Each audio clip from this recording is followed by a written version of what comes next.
Hello, everyone, and welcome to our monthly Lunch and Learn series from Rutgers Cooperative Extension in Cape May County. My name is Anneliese Kuemmerle, and I am the FCHS Program Associate and Registered Dietitian. Today, we'll be talking about how to get ready for healthy holidays. And before we get started, I'll tell you a little bit about Rutgers Cooperative Extension. We are part of the Rutgers, New Jersey Agricultural Experiment Station, and we are a land-grant university that offers cooperative extension services across the state to support the community. We have offices in all 21 counties throughout the state, and we are a partnership between Rutgers, between the Board of County Commissioners for the state of New Jersey, and between the USDA's National Institute of Food and Agriculture. We have 3 departments. We have Agriculture and Natural Resources, 4-H Youth Development, and Family and Community Health Sciences, or FCHS. FCHS provides outreach about nutrition, chronic disease prevention, food safety, and overall wellness. We are an affirmative action, equal opportunity employer. Our programs and materials are open to all. Here are today's talking points. We will go over some pantry staples for holiday meal prep, some budget-friendly shopping tips for how to gradually get them throughout the holiday season. I'll talk about a few healthy recipe swaps that you can use during your holiday cooking adventures. And then finally, we'll talk about how to make my plate your holiday plate. We want our holidays to be healthy for both our bodies and for our wallets. And I'm not sure how many bakers we have today. I hope we have a few, or anyone in the audience. Do any of you have a signature dish that you cannot go to a party without bringing along with you? So it's helpful now to start thinking about the ingredients that we need so that we can plan ahead for those items and help space out our purchases. Of course, the first step to that before we know what we need to buy is to take stock of what we already have. And also, looking at those expiration dates, especially for some of those less often used ingredients that can kind of accumulate in our cupboards, like cream of tartar. And this can help us not only save money by preventing us from buying things that we already have at home, but it can also help us prevent food waste, especially if you're going to be baking. Look at the dates on things like baking powder, cream of tartar, your spices. When these ingredients are past their expiration date, the quality decreases. And this can affect the quality of your final product, especially for leavening agents like baking soda, baking powder, cream of tartar. Baked goods won't have the right texture if the leavening agent is outdated and not working up to its full potential. So this means you will bake something that's suboptimal quality. And it also means that you will have wasted the other ingredients that go into that item, like the flour, the butter, the eggs, the sugar, and this can be an expensive oversight. Not only does it waste your money, it also wastes your time, which very few of us have extra time, especially this time of year as we gear up and start attending events and being out and about, maybe shopping more than usual. So respect your money, respect your time, and invest just a few minutes and start checking those dates in your pantry. And like I said, looking at what you already have will help keep you from buying double of something. This helps you use up what you already have so that you are rotating ingredients through your pantry and making sure that nothing goes to waste. And if we do this now, it gives us time to plan ahead for your baking and plan ahead for what you will need to purchase. We can start a list, start looking at what you want to make, and then we can kind of spread out those purchases, which I'll talk about on the next slide. There's a principle in inventory management called FIFO, which stands for first in, first out. And you will hear that term used a lot in the food service industry. And you'll hear it interspersed with some very creative language. If a chef finds out that someone has put something away in the incorrect order and did not follow this FIFO method. And FIFO means exactly what it stands for. We are putting the new thing that we just brought in behind the old thing that we already have. And this is a continuous process that is done whenever something new or a new batch of groceries or a new batch of pantry items is put away. And it's done continuously. Once you get used to it, it's really automatic. And this is also really helpful for preventing food waste. When you put something new away, you pull what you already have to the front and the center. You see it first, you use it. It saves you money and it saves you time. You don't have to go rooting through looking for things in those back cupboard pantries. I also find that for me, it helps keep my kitchen and my pantry a little bit cleaner, because when you're constantly moving and rotating things in your cabinets and in your fridge, it's easy to see a little spill or a little splash here and there, and just wipe that up as you go, instead of having to, dedicate an entire day to pulling everything out of the cabinet and wiping down the inside. It's kind of a continuous, little by little process. And when we talk about planning our holiday menu, we're doing it maybe just a few minutes at a time. You're looking at a couple recipes that you want to make on the weekend when it's chilly out and you're spending a quiet morning at home. And this helps us for several reasons. First, we're taking what might be a very big project, depending on how many things you usually make and how many people you are cooking for, and it breaks it up into smaller, more manageable chunks.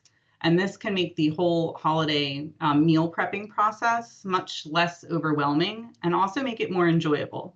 And maybe take a few minutes and enjoy flipping through those recipe books that you have, going through, the memories of what you've made in years past, talking to friends and family about what they would like to have on the table this year.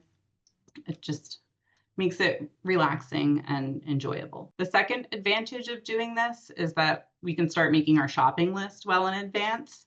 And this helps us to spread out our purchases, and spreading them out makes it more budget friendly. You're not having to go to the store and buy everything all at once and have one huge grocery bill. It also gives you time to scout for sale prices of things. So now start flipping through those sales circulars that come in the mail for dry goods like flour, for spices, any canned goods that you use like condensed milk or pumpkin puree, baking supplies like sugar, vegetable oil, things that are shelf stable that you can get ahead of time and put away. And if they're things that you're going to use it, if you don't have a large pantry space, I personally don't have a large pantry space in my home, so I'll just put them temporarily in an unusual spot, maybe not necessarily where they usually go, but that would be my holiday baking area that I know I'm going to use it, and when I'm done with it, it's not going to be in the way anymore. Think about some freezer-friendly sale finds. If butter is on sale, you can stick that in the freezer and keep that on hand until you need it in the freezer. And things like frozen vegetables or frozen fruit for any side dishes that you're making, or ingredients and items that you'll be making later. One of the benefits of using frozen veggies is they're already cleaned and prepped. So that actually will save you time later when you're preparing your holiday meals. If you're just grabbing a bag of already cut up broccoli or already cleaned Brussels sprouts right from the freezer, that's going to save you time and effort on prep day and the actual cooking day. Another thing to start gradually thinking about what you will need and picking up slowly as you see them on sale would be things like tinfoil, disposable baking pans. If you make cookie trays and you need extra plastic wrap, or parchment paper, zip-top bags, things like that, that you can gradually pick up one extra box at a time each weekly trip that you go to the store. That will, again, help you down the road and keep you from having to buy all of those things at one time. And it will also give you time to shop for sale prices and gradually stock up. And I always say, when you are in the store, check out that unit cost to the right or to the left of the price tag and compare a couple different products. And if you are gradually stocking up on ingredients and supplies that you need, maybe one or two things at a time, you will have the extra time in the store to just look at a couple unit prices and see if which one is the best deal. Versus if you're going and getting all of those things at one time, that can be hectic to be trying to look at the unit price of 20 things. It's easier to look at the unit price of one thing at a time. And of course, it's November. You're like, why would I talk about in-season produce? But it's budget friendly to look for locally grown produce when it is in season. Less travel distance means you can save money because you're not paying for the cost to refrigerate and transport produce that comes from long distances away. And even though it is November, there are many Jersey Fresh options still available this time of year. This is a screenshot right from the Jersey Fresh website, and we see there are a lot of choices. I'm excited about making some roasted beets this week, and here are even more choices. Adding more of the foods that we see here on this list is also a wonderful way to get more nutrition. We see a lot of different colors being offered. Orange fruits and veggies, of course, have our antioxidant carotenoids that help our eyes, help our immune system, which is important this time of year during cold and flu season. Our cruciferous vegetables like Brussels sprouts, broccoli, cauliflower have a compound called glucosinolate, and that has cancer preventing properties and is a good antioxidant to add to your diet. Apples have pectin, which is helpful for gut health. It's one of the prebiotic fiber. And despite that long list, of course, there are fruit and veggie staples that are not in season anymore. So how do we pick the healthiest type? Can anyone guess what the healthiest option here is? Can't see your answers because I'm sharing my screen, but I hope someone said that they are all equally healthy. Frozen and canned produce are picked and packaged at the height of their freshness. So the nutrients that are in them when they are freshly picked are preserved when they are packaged up, versus something that's fresh and out of season locally has to travel long distance to get to us. So that's more time in the supply chain for some of the nutrition to start to break down in those produce options. We have steam in the bag frozen veggies. They're convenient, they're affordable. You can stock up on them when they are on sale. You don't have to worry about when they will go bad. When we are shopping for canned veggies, look for low sodium or low salt on the label. During the busy holiday season, our routines are often interrupted. We might be attending events or opting to do holiday shopping after work instead of going home to cook. And this can kind of throw off our grocery shopping schedule, and it can throw off our cooking schedule. So having frozen or canned veggies on hand that we don't have to worry about going bad in the back of the crisper drawer, having them as part of our pantry staples makes it easier to quickly add them to just a 20-minute stir fry when we get home. And it makes it easy to add them regardless of when the last time you popped into the produce department was. We don't need to make an extra trip to the grocery store if they're already on the shelf or already in the freezer. And thinking about what your schedule is going to be like as the holiday seasons kind of ramp up and get busier, thinking about what your schedule is going to be like can allow you to kind of stock up on some of these things in advance so that you have a safety net to help keep you on track with getting your fruits and veggies in each day. So when it comes to actually making our holiday goodies, there are a few easy swaps that we can use when we're baking or when we're cooking to help make our holiday meals a little bit healthier. And I am not talking about messing with your great grandma's famous pie recipe. Please make and enjoy that as it is. As a dietitian, we say all foods fit. It's about moderation and portion sizes. So we can do these recipe modifications to the recipes that aren't your time-honored tradition, family treasured recipes. First, we can cut the sugar back in baked goods by up to 25% without affecting the quality of the finished product. So if your recipe calls for 1 cup of sugar, try making it with 3/4 of a cup instead. And you may find that you like the recipe made with less sugar a little bit more because it's not as overpoweringly sweet. And then that allows you to taste the other flavors that are in that dish or in that cookie or in that quick bread. You can also use herbs instead of the salt shaker for another kind of add-in swap out. This is really helpful because many of us in America get too much salt each day in our diet. So using fresh or dried rosemary, sage, and thyme are delicious additions to roasted veggies, to soups, to side dishes. And then I put up on the screen for you just a little conversion to help you. Of course, as our gardening season is winding down, things like basil, we can't grow it ourselves in our yard or in a pot outside anymore. So you may be opting for the dried version of something that you use fresh in the summertime. So instead of using a tablespoon of a fresh herb, you can opt for 1 teaspoon of a dried crumbled herb or a quarter to a half teaspoon of a ground herb. Another swap out would be using a heart-healthy oil instead of butter. Options like avocado oil, olive oil, canola oil, vegetable oil, these are heart-healthier alternatives because they are much lower in saturated fat and have more polyunsaturated and monounsaturated fats. Another trick to overall just use less oil and cut out some calories would be to use a cooking spray if you're sauteing to help you cut back on the amount of fat that you're using while you cook. If you bake quick breads like pumpkin bread, banana bread, zucchini bread, substituting applesauce in place of the oil in the recipe is an easy way to cut calories out of your baked good.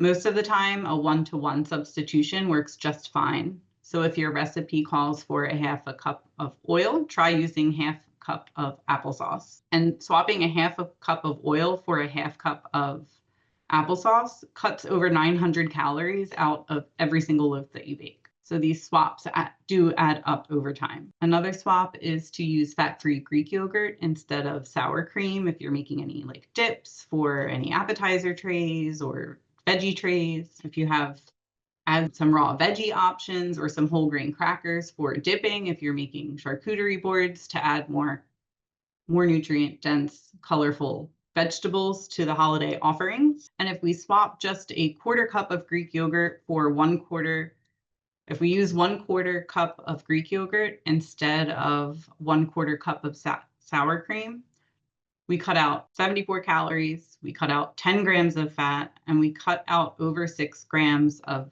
saturated fat. We also add a little bit of protein. 6 grams might not sound like a whole lot, 6 grams of saturated fat, but keep in mind that according to the dietary guidelines, the daily recommended intake of saturated fat for an adult following a 2,000 calorie per day diet is 20 grams.